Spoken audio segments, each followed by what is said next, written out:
Marcia. And I'm Telly. And we are the Her Castle Girls. What's up? If you like videos on mindset and self-care, comment, like, and subscribe. That's right, you know what to do, so there you go, you just gotta do it.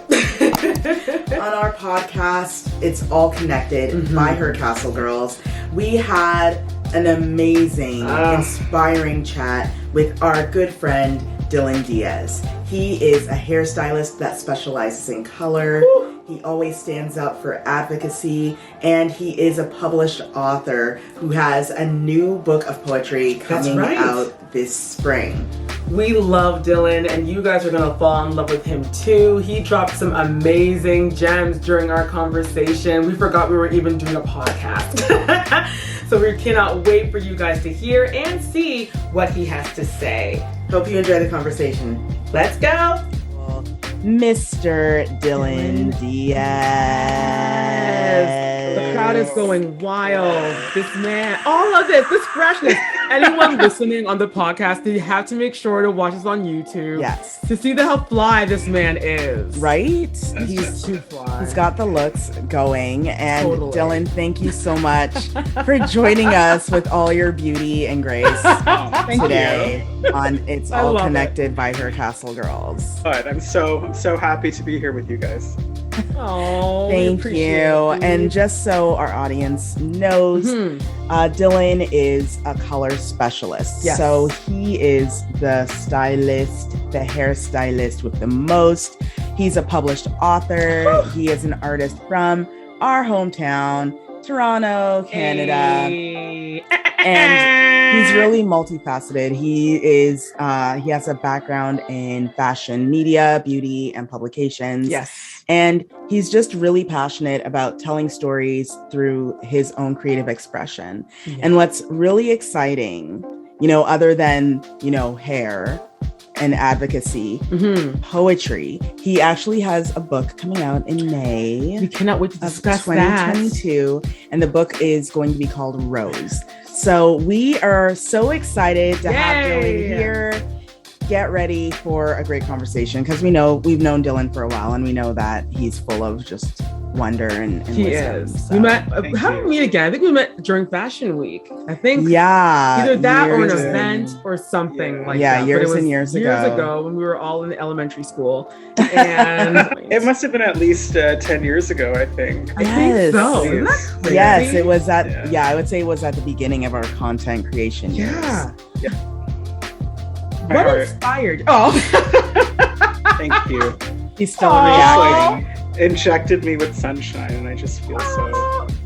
Thank you. I appreciate that very much. It's the give and take, dude. It's the give and take. And before we start, I want to reiterate that I just feel like you two are so special, and I feel the exact same way. I'm so glad to have met you all those years ago.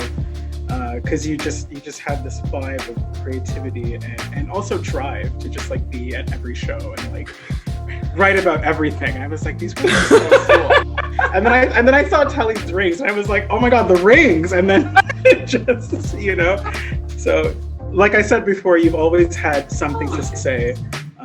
You've always created a narrative, a discussion, conversation. And I think that's really important in our industries, but also where we are in the world. And I appreciate what you do very much. So thank you. Oh, man. Thank you, Dylan. We love that. Thank hold back you. The tears, yo. I know. Yeah. Man's out here reading my makeup. Yeah. Going to bed at 1 a.m. every night. Right. The FOMO was real. The FOMO was real. Yeah, making every single show, doing all of that. But we look back and it was good times. You remember all the good times. You remember all the good times. Let's enlighten our audience. Sure. What inspired you? What brought Dylan to this point? How did you become you? I think, people throw out a lot of romantic narratives about like finding yourself and like and finding these aspects of who you are that you can kind of take ownership of yourself, which I think is very important. Right. But I think for me, it was just it was like a ramshackle, concession of events of survival that I was like, okay, I can survive this and just like move through these things, which I think, I don't know if that's true for a lot of people who face adversity, but you get from one point to another, you survive one adversity and it gives you strength to survive the next one. And somehow at the end of it, you have this version of yourself that's like more pure than you've ever been. And it doesn't have to be, always a beautiful thing. It certainly hasn't been always a beautiful thing for me. There's lots of pain and heartache and heartbreak and moments where you are off path. But you're still like a truer version of yourself than you were before, because it's just like, you know what I mean? You go through things and that makes us who we are. So yeah, I've come to this place through a lot of strange survival circumstances of trying to be who I am and not always being able to be that person. So, it wasn't all, glitter and magic. Right. Yeah. So yeah. In your opinion, here at our podcast, we are really all about, not only the highs, right. We are also about the lows. And what we find is that people, for some reason, there's some sort of like fear or an obstacle in people's way when it comes time to work on that kind of healing journey, or, and that might look like therapy. It might look like some wellness practices. Why do you think that is for people to be like that? I think there's a lot of confrontation that needs to happen. We talk about sort of unpacking narratives and unpacking rhetoric when we talk about issues in the world and social equity and things like that, which is really important. Right. But I think the last thing people do is unpack themselves in a way. And I think it's hard to dismantle sort of, we talk about like structural oppression in society. Yes. Mm-hmm. I think it's the most difficult thing to dismantle, like internal oppression. And sort of these internal barriers that we put on ourselves to discuss things like mental health and to face things like depression and sort of be really transparent about those things, be really equitable towards ourselves about those things. Those conversations are so hard to have. And if you do decide to do something like therapy, which I think is incredible, you have to get past that part first, where you're like, okay, I'm going into myself and I have to do this. So there's like the first step, I think, might be the hardest. And I think a lot of people, including myself, have a lot of issues with that, a lot of struggle with that. And I do think that's cultural too. Like, sometimes we need to talk about these mental barriers from like subcultural points of view. Yes. And, we sometimes, we come from backgrounds that, the thinking might be a little bit more archaic. Yeah.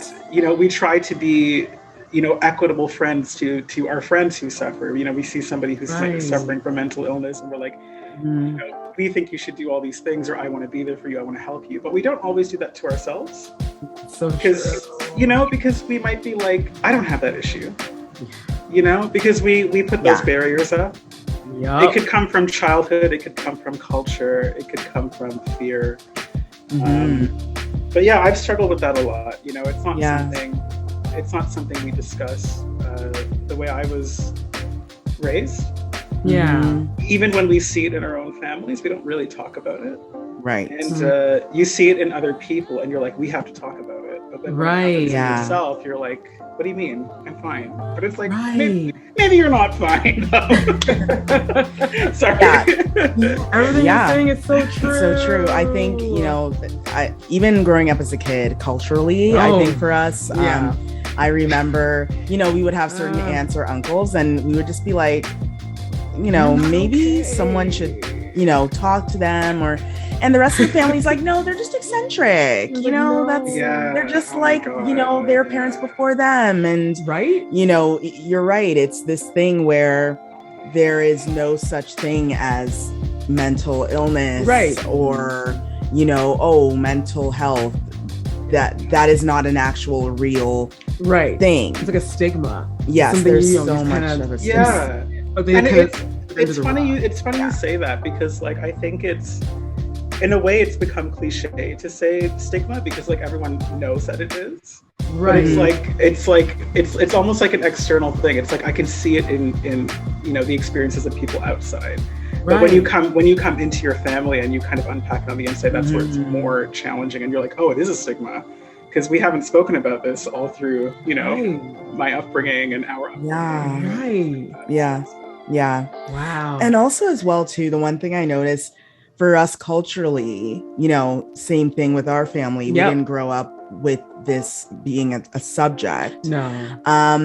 You become aware of the work that you need to do. Yeah. But then you almost feel guilty telling family members about it because they say, oh, is it my fault why you have this situation? Yep. And you feel guilt saying, oh, I've put more blame on my family by admitting that I need help. Yeah. Which is such a toxic situation. Yeah. It's a tight spot. It's cyclical and it's just like, oh my God. Yeah. Everything you're saying just resonates with me. I totally understand that feeling. Yeah. It's just, you don't want to be a burden to anybody. No. And you don't want people to feel like they've been a burden to you.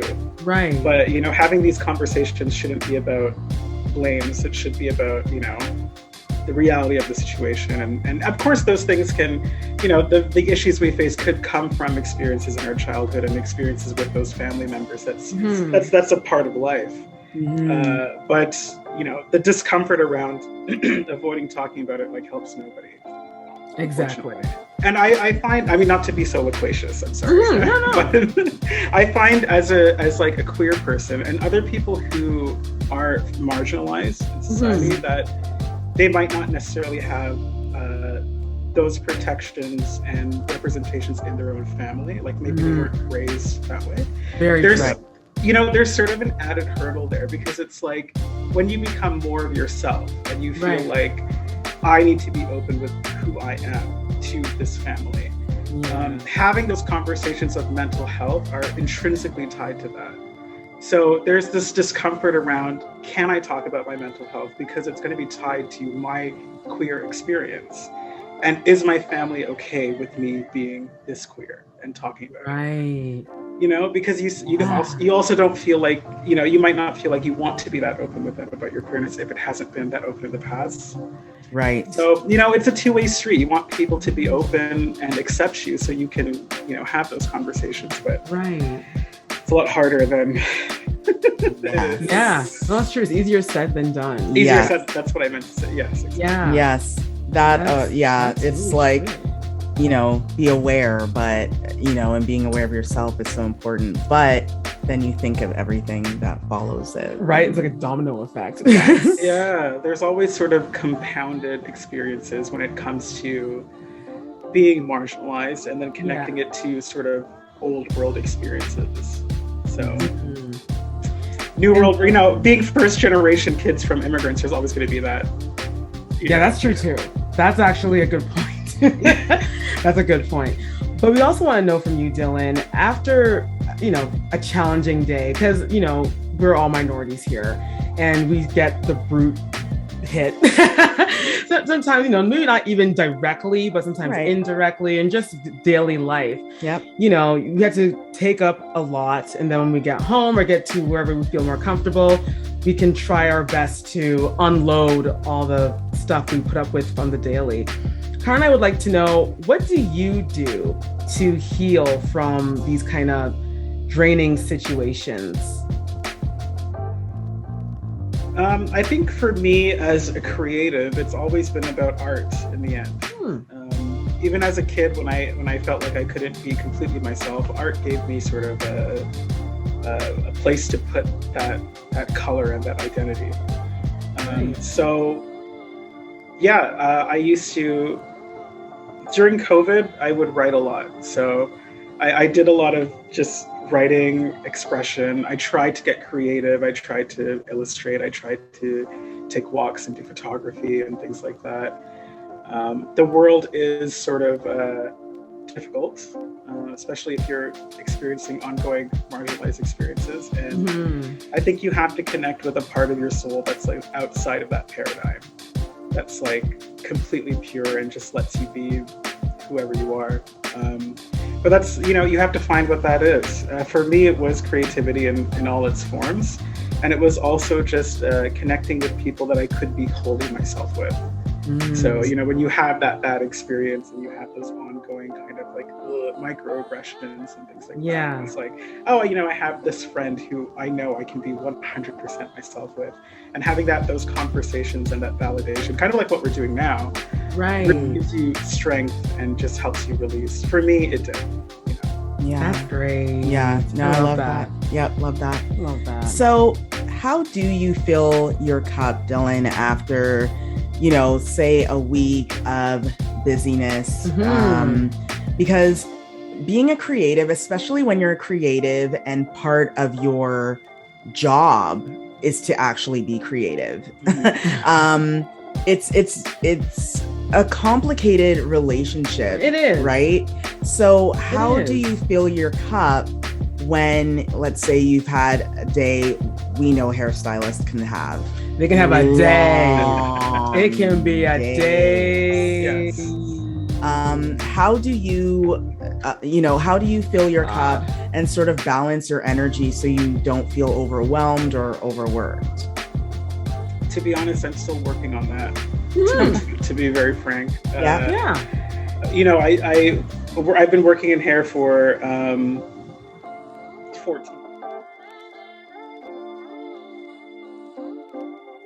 We hope you loved that chat that we had with Dylan. Definitely follow him online. He will be delivering so much in the coming months. And if you enjoy videos about mindset and self-care, comment, like, and subscribe, and we'll see you in the next video. Thank you so much, everyone. We love you. We appreciate you. We're trying our best to get to 1,000 followers, or subscribers, I should say. So do hit that subscribe button. We thank you in advance. Till next time, everyone.